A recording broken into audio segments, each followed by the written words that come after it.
Bonjour tout le monde, j'espère que vous allez bien. Ici Noélie Panda, on se retrouve aujourd'hui encore pour une nouvelle vidéo. Je suis auteure, conférencière et formatrice. Sur cette chaîne, on parle de ta santé mentale, de ta guérison intérieure et de ta spiritualité. Parce que je suis persuadée que c'est l'ensemble de ces trois choses qui peuvent t'aider à avoir une vie équilibrée au quotidien, que ce soit dans la vie de tous les jours ou que ce soit au fait spirituellement. L'ensemble de ces trois choses vont t'aider au fait à pouvoir être équilibré. Voilà, j'espère que chez vous ça va. Ici c'est les vacances, d'autres sont déjà en vacances, voilà, ou sont un peu plus occupés. On se retrouve aujourd'hui pour une nouvelle vidéo. Il y a quelques jours, je dormais et puis j'avais à cœur de partager avec ma communauté quelque chose qui me venait à cœur. Donc je me posais la question, est-ce que j'allais le faire par post sur tous les réseaux sociaux ou si j'allais le faire par vidéo. Et dans la foulée, il y a une dame, en fait, il y a une abonnée sur ma page Facebook qui m'a laissé un message. Et quand j'ai vu son message, j'ai compris au fait qu'il fallait que je parle de ce sujet-là dans une vidéo pour pouvoir aider en fait le maximum de personnes.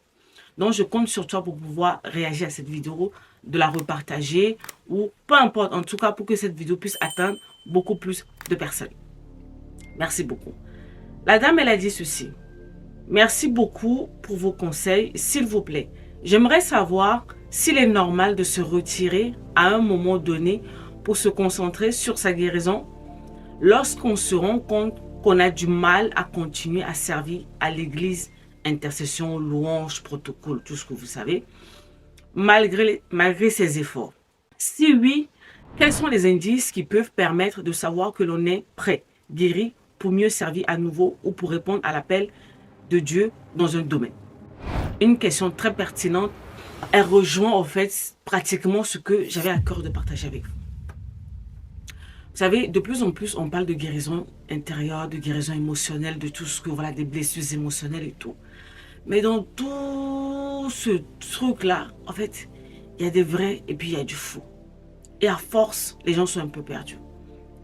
La chose qui me percute ces derniers temps, c'est cette notion de il faut faire vite. C'est comme si la guérison intérieure est devenue une course. Il faut aller vite. Il faut aller vite. Il faut aller vite. Il faut expédier ça en 2-3 mouvements, en 3 semaines, en 3 mois. Allez, on gère ça. Et puis hop, on passe à autre chose. Donc ça dit que vous n'êtes même pas encore rentré dans le processus, mais vous avez déjà des deadlines. Vous vous êtes déjà donné un temps pour pouvoir sortir de là. C'est la chose ce qui ressort dans tout ce brouhaha autour de la guérison émotionnelle ces derniers temps. On est trop au fait dans le il faut aller vite, tout de suite, tout de suite, tout de suite, tout de suite. En fait, peut-être que dans d'autres domaines de la vie, ça marche comme ça. Mais en ce qui concerne la thérapie, la guérison émotionnelle, la reconstruction, parce qu'il faut savoir que c'est une chose de guérir, mais c'est une autre chose de se reconstruire. Parce que c'est bien, tu es guéri de ce qui s'est passé. Les souvenirs restent, mais la douleur est partie. Mais ça ne veut pas dire au fait que tu t'es reconstruit, dans le sens que tu réapprends à vivre autrement que par rapport à avant. Parce que quand tu rentres dans la guérison intérieure, tu te rends compte au fait que tu avais des schémas qui n'étaient pas bons, au fait, avec lesquels tu as fonctionné pendant des années. Tu vas guérir de l'événement ou des événements qui t'ont plongé au fait dans ce genre de schéma. Mais il va falloir que tu te rééduques. La rééducation, en fait, après, pour apprendre à fonctionner autrement, c'est pas au bout de 3 mois. Parce que, si vous ne le savez pas, quand on parle même des habitudes, il faut minimum, si tu veux changer une habitude, aujourd'hui, je te donne un secret simple. Si tu veux changer une habitude, il te faut minimum 21 jours. Donc, c'est-à-dire que, peut-être que tu faisais ça pendant un moment. Si tu veux changer autrement, il va falloir que tu répètes la même chose tous les jours, minimum 21 jours. C'est là où ton cerveau commence à se dire, il y a un changement au fait qui se profile à l'horizon. Minimum 21 jours pour une habitude. Maintenant, imagine toi que tu as fonctionné d'une certaine manière pendant 20 ans, 25 ans, 30 ans, 35 ans, 40 ans, 45 ans, par moment. Et tu penses que c'est au bout de 3 semaines, au bout de 3 mois que tu peux sortir de tout ça. En fait, les gens, soyez cohérents au fait quand vous faites les choses. Tu penses que tu vas pouvoir changer 20 ans, 30 ans, 40 ans de vie en 2 mois, en 3 mois? Enfin, à quel moment, en fait, vous avez pensé à ça, en fait? Et puis, qui vous vend ce genre de choses?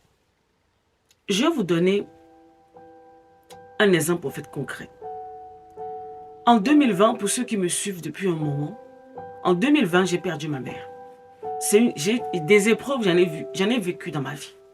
J'en ai vécu dans ma vie. Et je prie, je sais qu'il y a une saison qui arrivera où le Seigneur permettra que je puisse m'asseoir face caméra pour parler en long et en large de d'où je viens. Mais pour l'heure, je vais me contenter de parler des choses par-ci par-là en fait. En 2020, j'ai perdu ma mère. Et on m'a donné, la famille m'a donné une semaine pour préparer les funérailles. Donc pendant une semaine, j'étais la fille aînée de ma mère. Je faisais face à tout, à toutes les responsabilités, tout. Je n'avais même pas le temps de m'occuper de ce que je ressentais. Oui. Au bout d'une semaine, on a enterré maman. Et je sais que pendant cette période-là, je ne dormais plus sur mon lit. Je dormais par terre au salon. J'étais tellement mal en point, je dormais par terre au salon en fait. Et je me rappelle quand le jour où ma mère était enterrée, c'était un samedi matin. On l'a enterrée. Quand la cérémonie a terminé, c'était Covid. Les frontières étaient fermées, je n'ai pas pu en fait me rendre sur place au pays. On m'a envoyé les photos et les vidéos. Et j'étais allongée ce jour-là encore. Quand j'ai vu les photos, les vidéos, j'ai entendu le Saint-Esprit me dire, Noélie, lève-toi. Lève-toi. C'est fini. Lève-toi. Ça faisait une semaine, je n'avais même pas changé mon habit au fait. Vous vous rendez compte? J'étais dans la même robe pendant une semaine. Et quand j'ai entendu le Saint-Esprit me dire cela, je me suis levée. Je suis rentrée dans la salle de bain. Je suis partie me laver. J'ai enlevé cette robe en pagne, ce boubou que j'avais, je l'ai déposé. Et j'ai porté autre chose. J'ai compris qu'il fallait que j'avance maintenant. Oui, il fallait que j'avance. J'ai pris ma petite dernière à l'époque, elle était encore petite. Et je suis partie au magasin. Je me rappelle ce jour-là, quand je suis allée au magasin, c'était plus fort que moi. Mes larmes coulaient tout seul en route, au fait. J'étais au volant, je pleurais, mes larmes coulaient. J'étais au magasin, mes larmes coulaient, mes larmes coulaient. Mais je savais que là, je ne pouvais plus rester là, allongée à me morfondre. Pourquoi? De un, mes enfants comptaient sur moi. Ma maison était là, devait tourner. Et puis, parce que j'avais arrêté les réseaux pendant ce temps-là. Il y avait des gens que j'accompagnais qui étaient là. J'avais tout arrêté. Et j'ai compris que le Seigneur me disait, Noélie, reprends. Tu dois reprendre en fait. Pourquoi je suis en train de t'expliquer ceci? Ça, c'est moi. C'est mon histoire. Dans mon parcours, dans mon histoire, la manière dont j'étais constituée, le Seigneur savait que s'il me laissait dans cet état-là, à rester là, à m'enfondre, je vais plus m'enfoncer qu'autre chose. Donc il m'a dit, lève-toi. J'ai repris mes activités. Mais cela ne voulait pas dire que je ne faisais pas mon deuil. Attention. J'ai repris mes activités. C'est vrai. Mais au même moment que j'ai repris mes activités sur les réseaux sociaux, dans la vie de tous les jours, et même je reprenais les accompagnements, je me soignais. Je faisais face au fait à mon processus de deuil à moi-même. Parce que je savais que je devais guérir de ce trauma-là que je venais de subir. Mais en même temps, je continuais de faire ce que je devais faire. Pourquoi? Parce que Dieu savait que c'est comme ça que pour moi, ça devait s'opérer. Et cette dame qui m'a posé la question me dit, est-ce que pour un temps, je peux me retirer pour aller me soigner et tout? Et comment je sais que maintenant ça va mieux et de revenir? Je ne peux pas vous dire retirez-vous. Pourquoi? Parce que moi, je peux dire retire-toi. Mais ce n'est pas ce que le Seigneur veut pour toi. C'est pour ça qu'on vous dit que apprenez à développer une relation personnelle avec le Seigneur, même dans le processus de guérison, parce que aucun être humain ne connaît exactement le chemin qu'il te faut. Mon chemin n'est pas ton chemin. Tu comprends? Mon chemin à moi n'est pas forcément ton chemin. Professionnellement parlant, dans ma casquette de professionnel, je vais te dire, oui, retire-toi pour aller te soigner et reviens. Mais par moment, ce n'est pas ce qu'il faut pour toi, en fait. Donc, là où tu es, si tu entends m'écouter, que tu es dans cette situation, pose la question au Saint-Esprit, qu'est-ce que je fais? Le Saint-Esprit te dira, retire-toi. Il y a eu des moments. Vous savez, moi, dans ce processus de deuil-là, il y a eu un moment où je suis venue. J'ai recommencé mes activités, tout. Mais, il est arrivé un temps où le Saint-Esprit revient encore me dire, Noélie, maintenant, retire-toi.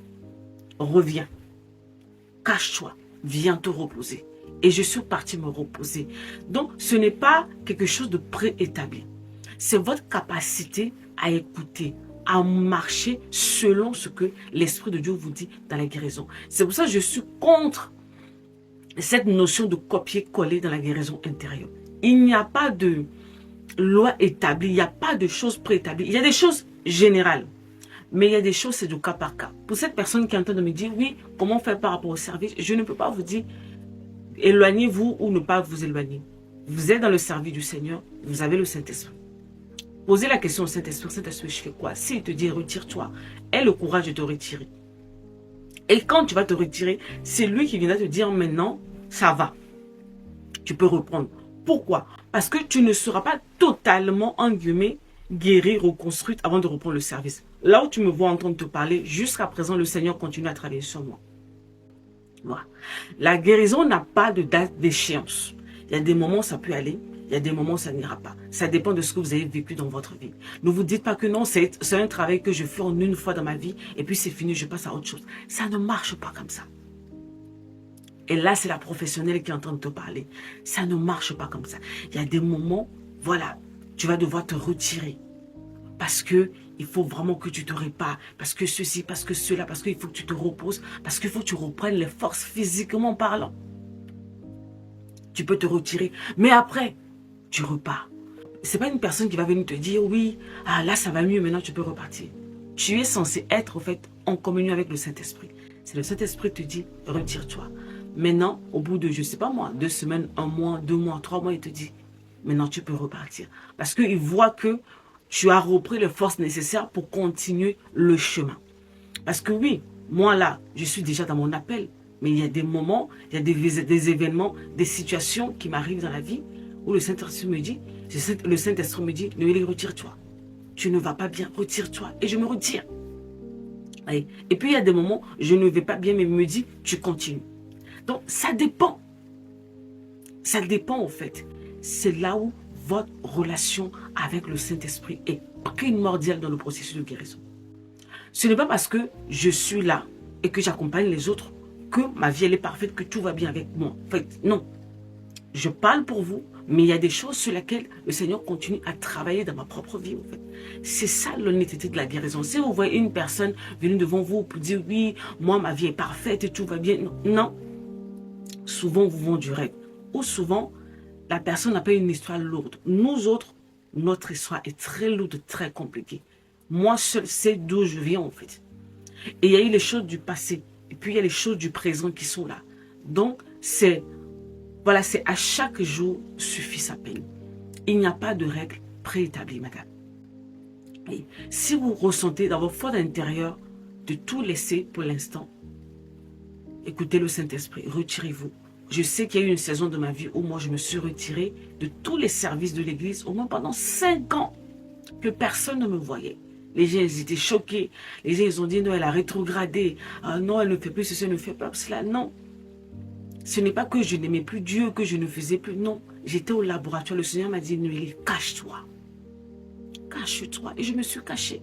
Pendant 5 ans, je suis restée dans cet état-là. Et après, il m'a dit, ressors. Et je suis ressortie. Et je suis en train de faire ce que je fais maintenant. Mais jusqu'à présent, il y a des moments où il me dit, allez, tu vas te cacher. Tu te retires. Ainsi de suite. Vous voyez, c'est ça, marcher avec le Seigneur. C'est ça aussi le processus de guérison. Quelque chose qui peut marcher pour moi n'est pas forcément valable pour vous. C'est pour ça qu'en thérapie, quand vous venez, on ne projette pas nos vécus sur vous. Nous, on vous donne l'essentiel pour vous accompagner dans le travail.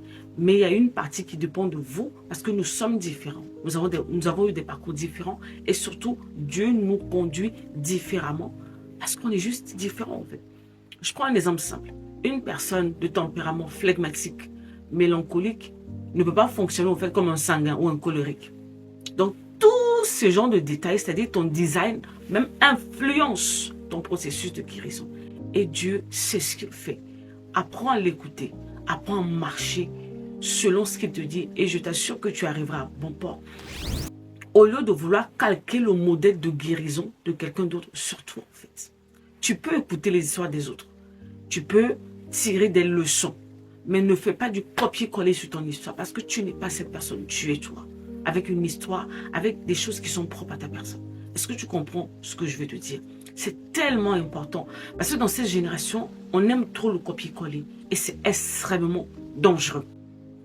Parce que chacun de nous, comme on est là, on est unique en notre genre. On est unique dans nos manières de fonctionner. Même la manière dont Dieu fonctionne avec nous est différente. Pourtant, nous sommes tous ses enfants. Oui. Donc, prenez soin de vous. Gardez cette vidéo quelque part. Écoutez-le.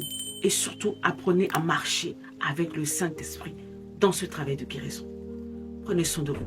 Bye bye.